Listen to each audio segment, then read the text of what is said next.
Firstly, I would like to thank you for take one moment to talk to us with the Wikimetal site from Brazil.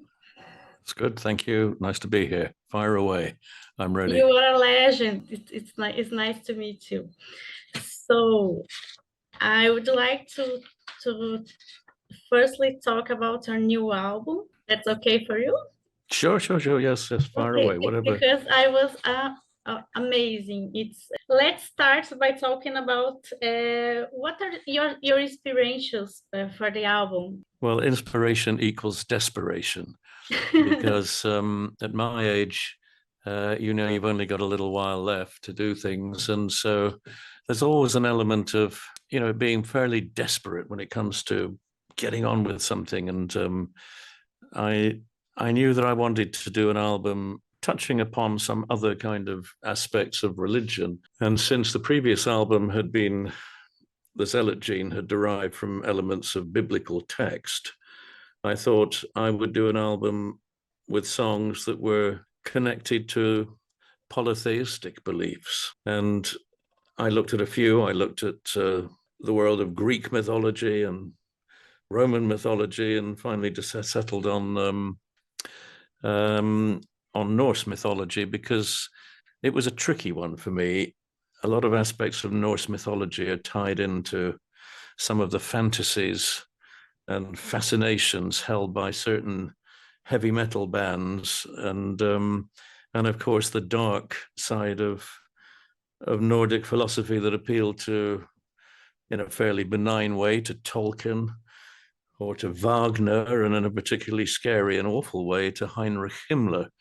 So there are connections to Norse mythology which are potentially unpleasant and make it a little tricky to deal with. So I decided to try and have a relatively light-hearted look at some of the Norse gods and their relationships to each other, and particularly the fact that they are all, with the exception of one, they are all superior humans in form. And so they take on the personalities of humans, personalities we well understand and relate to. And so the first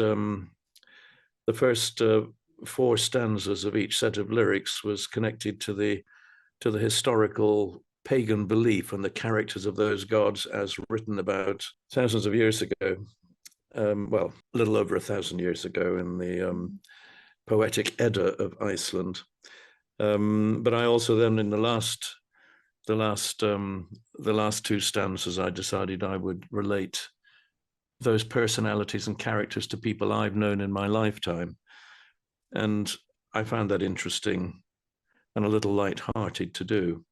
So that was the structure of all the lyrics to all the songs, followed that same pattern.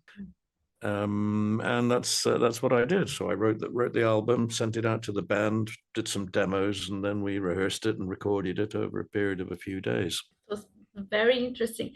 Firstly, I have read that you were thinking about an instrumental album only. Then you thought that put the lyrics on the album, but firstly it was an instrumental album only. It never was. It was a thought that it might be, but as soon as I started work on the album, I had, on day one of beginning the work, I had lyrics. So once I started work, it was going to be an album of songs, although there's quite a lot of instrumental music on there. But I did a few months before think maybe I would do an instrumental album, because I have in the past recorded an album of instrumental music back in 1994, an album called Divinities, which was instrumental, kind of more orchestral music. But I thought maybe I would do a sequel to that, but then I changed my mind as soon as I started work on the record and had lyrical ideas, and so I pursued those. So it never became, it was a thought, but it never went further than just being a thought. Okay, so I would like to know about the the album, the title of the album, you know, the rock floats. You like to rock Yes, float, the then word, you put the marks inside to the look like umlaut, karaoke with yeah, the rock and the roll.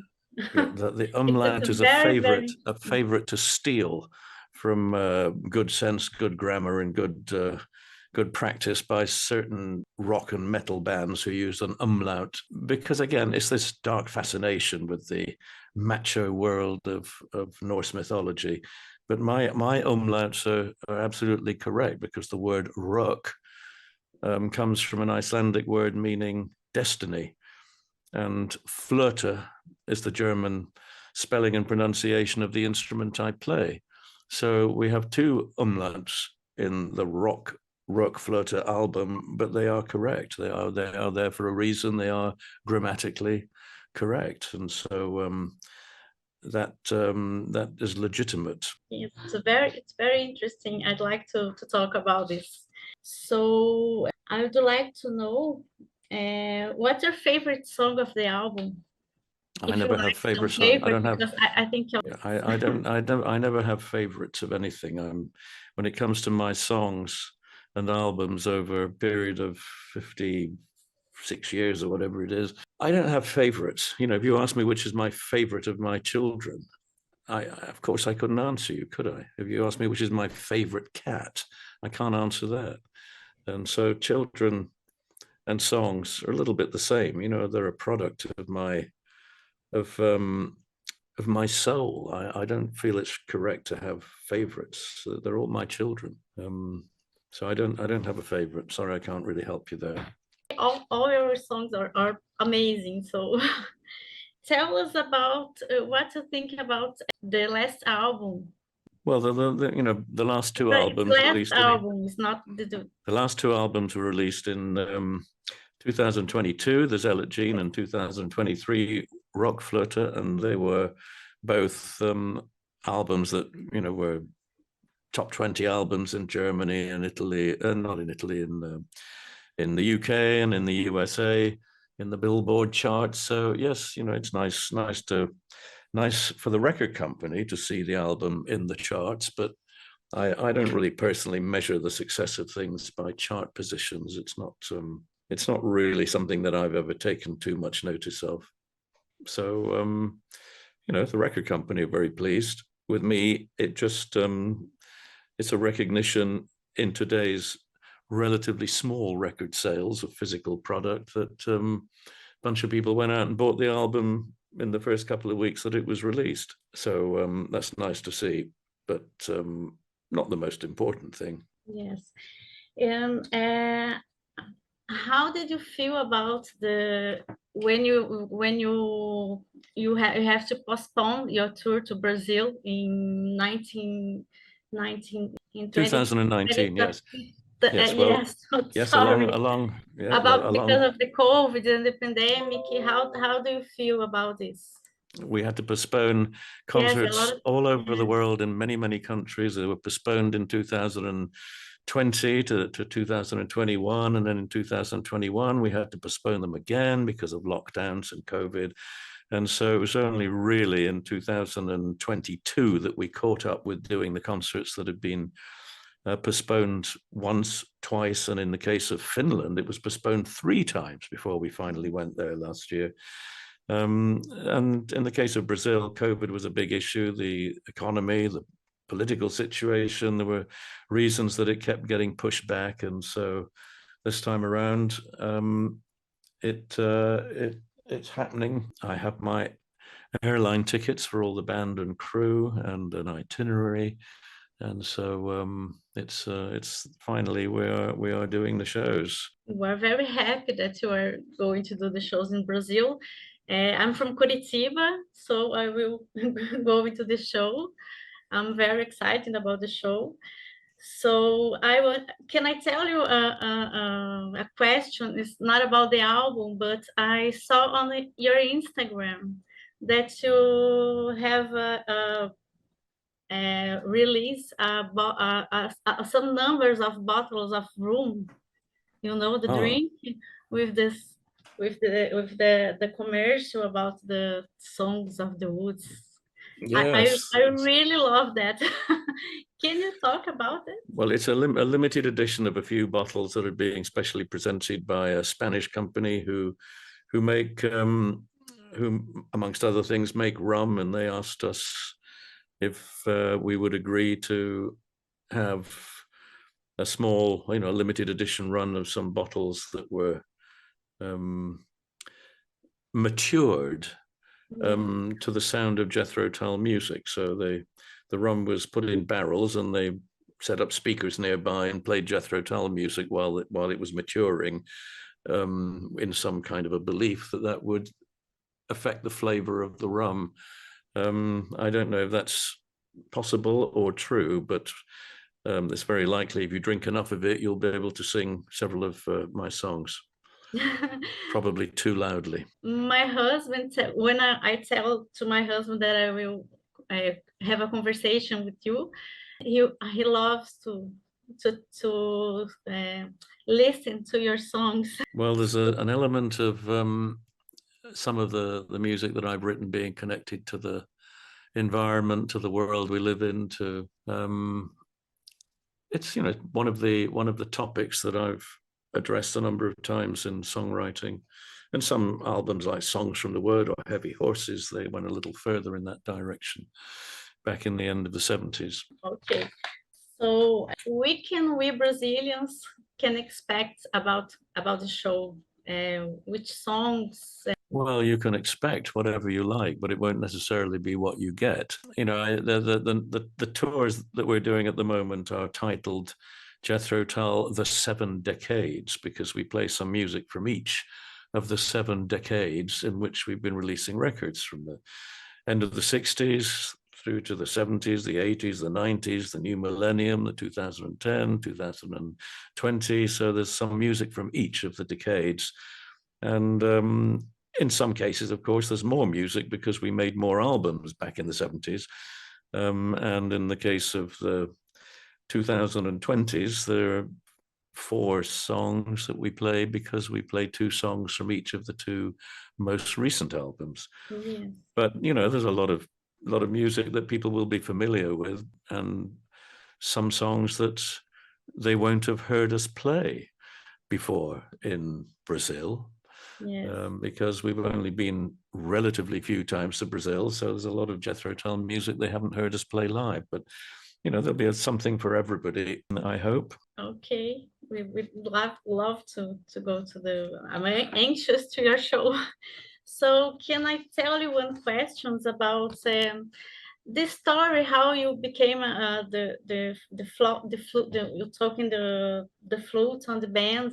Because I read a story that you were a guitar player before the flute, Yes, I began playing guitar when I was, I suppose, 17 or 18, but it was going very well. I was learning to play quite well and could play improvised solos, and I thought I was doing okay. But then a bad thing happened.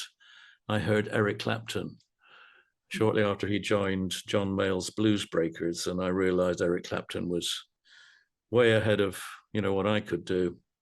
And then things got even worse. I heard Jeff Beck and Jimmy Page and Ritchie Blackmore, and I realized that I wasn't as good as that. So I decided to stop playing the electric guitar and find something else to play that would be a different voice, a different musical instrument that didn't feature so prominently in contemporary pop and rock music. And for no particularly good reason, I just made a spontaneous decision to trade in my guitar for a flute. And for the first 6 months, I never played it. I didn't even take it out of its box, maybe once or twice, but I couldn't get a note out of it. And I think it was the week before Christmas of 1967 that somebody told me that playing the flute, you blow across the hole in the top of the mouthpiece. And they said it's a bit like blowing into an empty beer bottle. It makes a noise. Mm-hmm. And And then I realized, okay, that's how it works. And then I could play a note on the flute. And then a few minutes later, I could play another note and another note. And then I had 5 notes I could play, and that was the pentatonic scale. So I could play the blues. And 2 weeks later, I was playing it on stage at the Marquee Club in London when Jethro Tull first began. And so people noticed that, we were different to the other bands because the flute was not an instrument you normally associate with rock and blues music. So it caught the attention of people in the early days of Jethro Tull, and hopefully it still does today. Yes, it's unique, and so today the Jethro Tull, it's unique bands. Everyone loves everyone. It's like I love so much. And the name of, I don't know if you want to talk this, the name of the band. I heard that in the beginning the band had a lot of names. So the name Jethro Tull, it's a name of a guy, of a man, from history. Can you, I don't know, Yes, can you tell us? Yes, we had a different name every week in the early days and the few weeks before, to the end of 1967 and first 2 or 3 weeks of 1968. And our agent came up with a suggestion for a name, and I said, yeah, okay. I didn't know. I thought it was a name he invented. He made it up. And it was only after we were called Jethro Tull, maybe 2 weeks later, when I realized that Jethro Tull was the name of a historical character who, in English history, is known because he was an inventor of agricultural equipment. He invented a seed drill for drilling, putting seeds into the ground. But I didn't do that period of history when I was at school, so I didn't know who Jethro Tull was. And then, Jethro Tull was suddenly becoming recognized and popular. It was too late to change again. So we stuck with the name Jethro Tull, but wasn't my choice. I just said okay to be nice to our agent who was trying to be helpful. How do you think about nowadays the AI, artificial intelligence, about doing music or some kind of stuff? What do you think about this? I don't think about it at all because it's not part of my world, and I don't really. I don't like things that are fake. I like real things in real time. I've always enjoyed real music being played by real people. So artificial intelligence in music is, maybe it's something that's a little bit of fun for people who like pop music, but not the kind of music I play. So I won't. I don't think about it, in short. There's no point. I mean, I'm 76 years old. I don't have to worry about artificial intelligence. I have my own intelligence up here. You're I was right. born with it. Okay, we have to say goodbye. We have to say goodbye. Very nice to talk to you. Take care. Thank you very much.